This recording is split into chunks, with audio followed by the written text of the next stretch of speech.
All right, guys. So if you didn't know, Tucker Carlson has broken his silence, and he has spoken out for the first time since leaving Fox News, after being fired from Fox News, to be more accurate.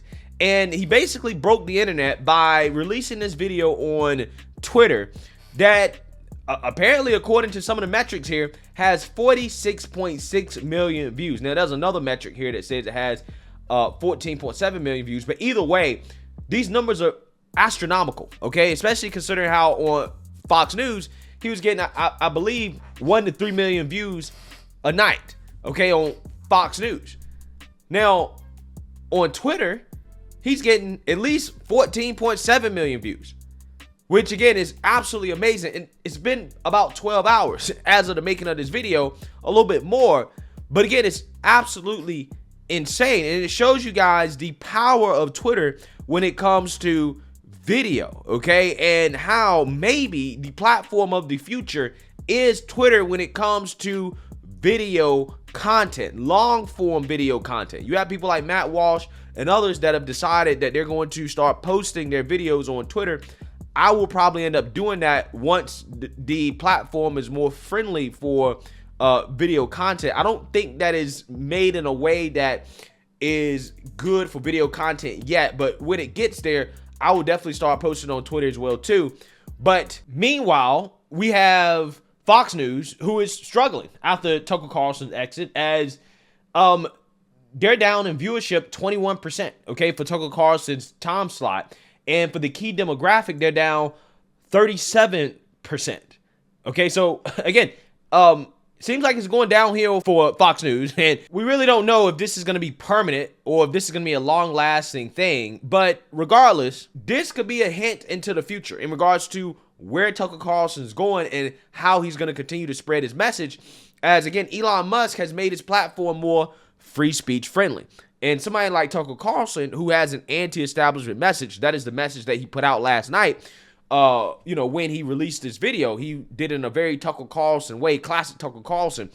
Again, I think it's the perfect fit. I think it's the perfect match. So who knows? Maybe this is a hint in regards to the future and where we're going in regards to video, and Tucker could be leading the way. Who knows? But with that being said, it's not just Tucker Carlson that was a recently fired anchor on cable news speaking out. We also have Don Lemon speaking out as well too, okay, after his firing from CNN, right, because he had disastrous ratings. He also allegedly was a sexist and a misogynist, and the last straw in his sweet tea lemonade allegedly was his conversation that we had with Vivek that we're going to talk about here in a little bit, because you have some people that are really salty about the fact that Don got fired, okay, for that conversation that allegedly was his last straw. But let's go ahead and play this clip of Don Lemon and him speaking out after his CNN firing, which is something that absolutely nobody cares about, right, compared to how many people care about Tucker Carlson. Take a look.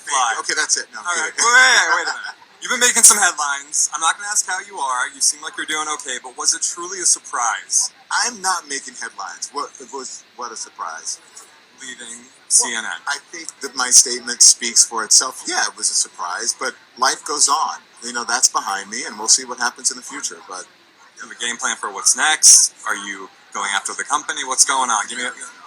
I'm going to spend my summer on the beach and on the boat and with my family and just chill out, and then I'll see what happens next. But I am fortunate enough to be in a position where I can do that, where I have time. I don't have to rush to another job. Even if I want another job, I do. I want to work again, but I'm lucky enough to be in a position where I don't have to worry about those things. You seem excited for a new chapter. I am excited for a new chapter because I think, you know, life is short, and you have to, whatever life hands you, you have to bob and weave and do it.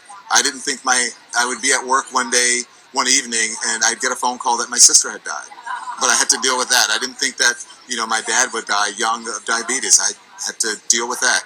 You know, and so there are lots of things that come your way that are unexpected, but I'm a survivor. I come from strong, sturdy stock in Louisiana, and a lot of people who are rooting for me and who love me. And of course, this man standing right behind you. Hey, Tim, so you're leaning on this guy quite a bit, A lot. Has he been driving you nuts? No. Just a little bit. A little bit. But it's nice you have. But I always drive him nuts, so it's nothing different. But as you know, he's my biggest supporter, so yeah. Is there anything you would have done differently looking back? No, I lived my life with no regrets, and whatever I did, and I own. And so, no, I don't look back, and I don't want to change things in the past. I would love to bring my sister back, but that's not going to happen. You can't change. You can't turn back time, and you can't go, in the past. So, onward. Yeah, so that's Don Lemon telling a boohoo sob story, right, about his firing. Okay, and he says he's moving on. He says he's gonna get another job, which I don't believe that he's gonna get another job. Okay, this guy was a ratings disaster. What I find to be absolutely hilarious is the fact that this man is leaning on the white man, right? He's leaning on the great white pipe, right, in his time of need, right? Because I'm pretty sure he's gotten a whole lot of that ever since he's left CNN in order to cope, right, with reality. After being on CNN and telling us how much of a threat the white man is to society. Again, he's hopping on the great white pipe for his cope after being fired from the network. Take a look. So we have to stop demonizing people and realize the biggest terror threat in this country is white men, most of them radicalized to the right. And we have to start doing something about them. There is no travel ban on them. There is no ban on, they had the Muslim ban. There is no white guy ban. Absolutely amazing. Absolutely amazing. This is what this man said on the network. And after he got fired from the network, he goes to the white man during his time of need. That's who he's leaning on. He hopped on the great white pipe. Again, it's absolutely amazing stuff. But, there are some people out there that are very salty about Don Lemon's firing because it came at the hands of a GOP candidate who happens to not be white, who happens to be a so-called person of color, talking to Don Lemon about black history. And for whatever reason, this has really brought out some racism that is prevalent in the race hustler community, where they really don't like so-called people of color who happen to come from a family of immigrants. Take a look. Oh my goodness. So if you haven't heard, Don Lemon has been fired from CNN. That's correct. 17 years down the drain. According to recent reports and articles, the tipping point for him being fired was this interview with Vivek Bababubu, whatever his name is. The dude, the dude that looks like an Indian Jimmy Neutron. That guy, that clown, that anti-black buffoon immigrant. He had an interview with Don Lemon. Now, I watched this interview, and it's crazy to see how the spin from many people on YouTube and whatnot, trying to say, oh, Don Lemon was destroyed by Vivek. Oh, he got blasted, all that. I'm like, there's no way on God's green earth you could objectively look at this interview and say that Don Lemon got destroyed by this Jimmy Neutron clown. There's no way, unless you are a baboon, all right? Unless you are trying to placate and pander to the white conservative ignorant audience. That's the only way. What on God's green earth are you smoking? You might as well just get up on your history, okay? Because I would never, as far as tell you, an Indian man, all right, about India's history and bastardize it as much as you are doing Black American history, which is American history. I would never do that. I wouldn't have the gall to. But you come here from your third world POS place, come over here and then have the audacity to try and rewrite Black American history, have the audacity to promote and bolster white, ignorant, anti-black talking points such as the Civil War was fought for black people? If you don't miss me with this nonsense. Yeah, so it's amazing to me that some of the people that complain about racism the most are some of the most racist people, okay? Apparently, even if you're born here in the country, which Vivek Ramaswamy was born here in the United States. He's not actually an immigrant. He's from a family of immigrants, but he's not an immigrant himself. Apparently, again, you're still an immigrant, okay? You're not actually really American. And that subjects you to racist attacks from people who claim to be fighting against racism. Again, absolutely amazing stuff. It really blows my mind that some of these people in the same breath can say that Black history is American history, and then turn around and tell Americans that they can't speak on American history, which they said, right, Black history is American history because of their skin color or the fact that they were born to immigrant parents who migrated to the United States, even though, again, they are American, right? Vivek Ramaswamy is an American. I think that he can speak on Black history, aka American history, right? I'm just saying. Again, these people, the logic, right? They don't seem to be too good at logic, okay? Logic and reasoning doesn't seem to be their strong suit, right? I'm just saying. Some people just can't handle the truth, which is that Don Lemon actually didn't get fired because of that exchange with Vivek Ramaswamy. He actually got fired because he has disastrous ratings, and he was accused of sexism / misogyny from his female coworkers.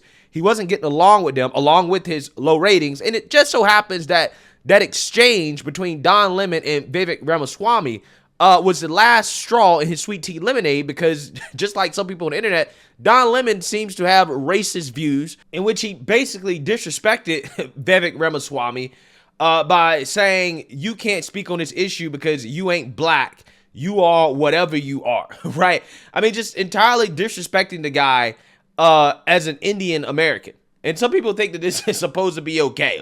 Like, yeah, that's totally fine, right? Yeah.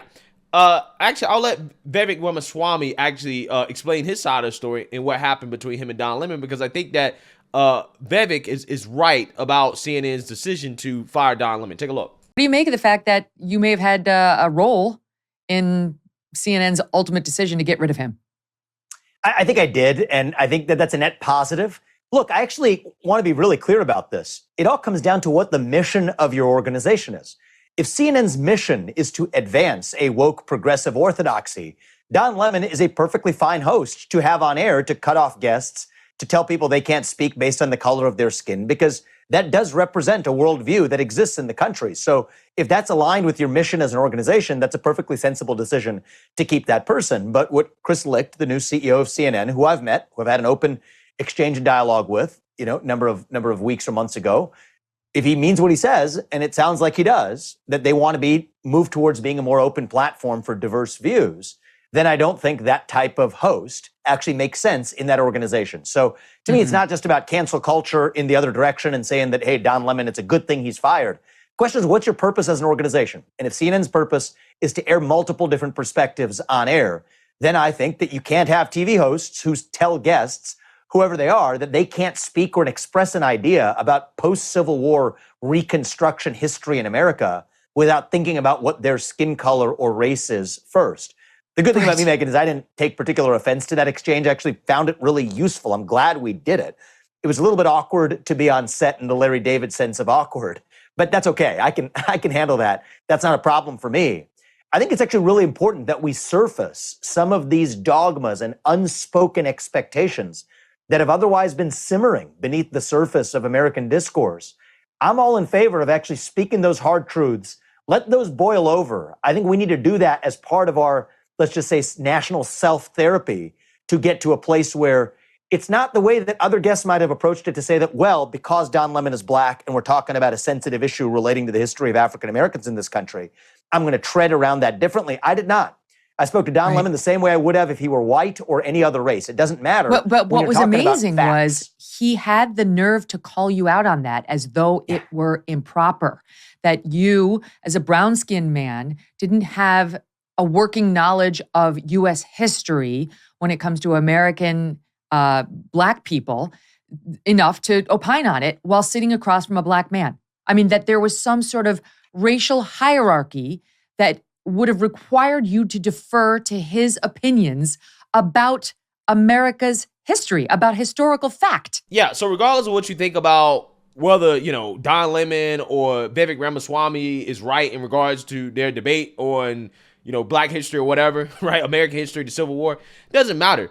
Don Lemon definitely was out of line for trying to tell Vivek Ramaswamy that he can't even have an opinion. He can't even speak on something because he doesn't have the right skin color, right? Again, that in and of itself is racist, okay? And again, it doesn't make sense for these same people who claim that black history is American history to turn around and tell Americans that they can't speak on black history, which they say is American history, because they ain't black. It just doesn't make sense, right?